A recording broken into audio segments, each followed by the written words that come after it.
door am nga droit fayu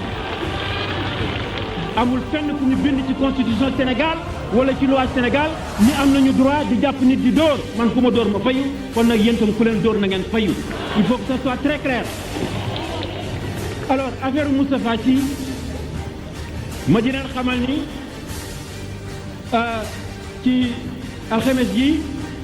am na benn congrès boo xam ni congrès libéral mondial libéraux yi nga xam ni man maa nekk vice-président de l'international libéral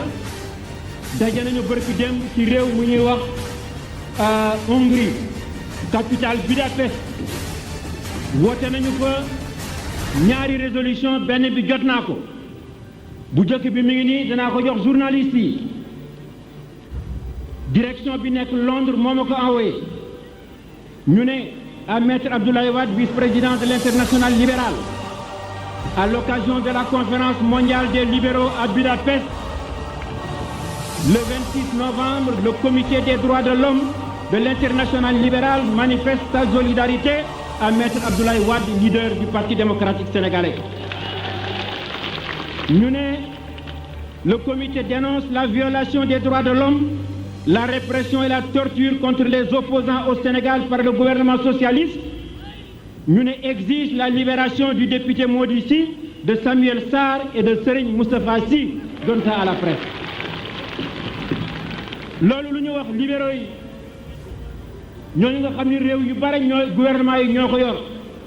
ñu ne ñu ngi may manifester seen solidarité danañu obliger gouvernement Sénégal ñu bàyyi Mody Sy ak Samuel Sarr ak Serigne Moustapha Sy ñu ngi dénoncer la violation des droits de l'homme au Sénégal ma dina xamal ni kii kayit wi début bi rek la parce que réew mu nekk am nañu fa parti libéral ñii ngi ci gouvernement bi ñii ngi ci assemblée yi képp koo xam ni député libéral la di nga sa assemblée nga fexe ñaar benn bi ñu woote résolution dégg nga ci sens bi contre le gouvernement du Sénégal bi ci des ñu interpeller le ministre chargé de la coopération avec le Sénégal ni ko lu tax ngay coopérer ak gouvernement bu mel ne gouvernement du Sénégal nga xam ni c'est un gouvernement qui pourchasse les opposants et qui viole les droits de l'homme ñi nga xam ni nag ay libéraux la ñu ci nekk ci gouvernement kooku waxi na ko ma xamale ni suñu combat bi fii te on l'a transporté sur le plan international mu am beneen affaire moo di dama bëgg tey ñu def benn déclaration Serigne Moustapha Sy prisonnier d'opinion waxuma prisonnier de prisonnier d'opinion ci littérature des défenseurs des droits de l'homme moo di koo xam ni kii da nga wax sa xalaat ñu jàpp la ci xaw xalaat wax sa xalaat alors ma xamal leen ni procureur li nga xam ni moom la reproché Moustapha Sy mu ne daf koy poursuivre sur la base de l'article 80 du code pénal article boobu dafa wax ni ceux qui sont coupables de manœuvres et actes de nature à compromettre la sécurité publique ou à occasionner des troubles politiques graves à jeter le discrédit sur les institutions politiques ou leur fonctionnement à enfreindre les lois du pays acte ak manœuvre dañu wax procureur bi nag ci waxu Moustapha Sy keroog fii li mu ci retenir ni moom la yoon di tere loolu laa leen bëgg a wax bu leen defee ne li Moustapha Sy wax yépp loolu procureur waxu ko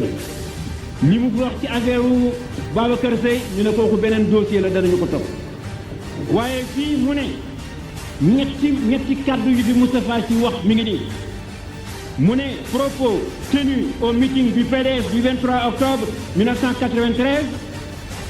contenu dans une cassette magnétique au cours desquelles Moustapha Sy aurait stigmatisé 3 sortes de crises ñetti crises yi mu wax fii nee nañu loolu moom la ñu koy reprocher donnez les papiers aux journalistes bon mi ngi de procureur moo ko bind de ñu ne daal ak ñetti crise yooyu de mi ngi koy mu répété ko nag mu ne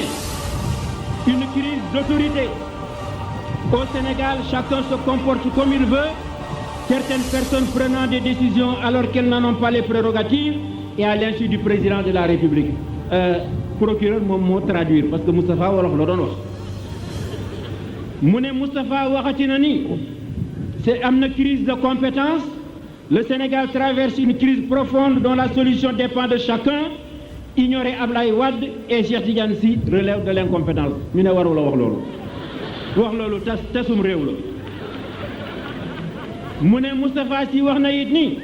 une crise de confiance.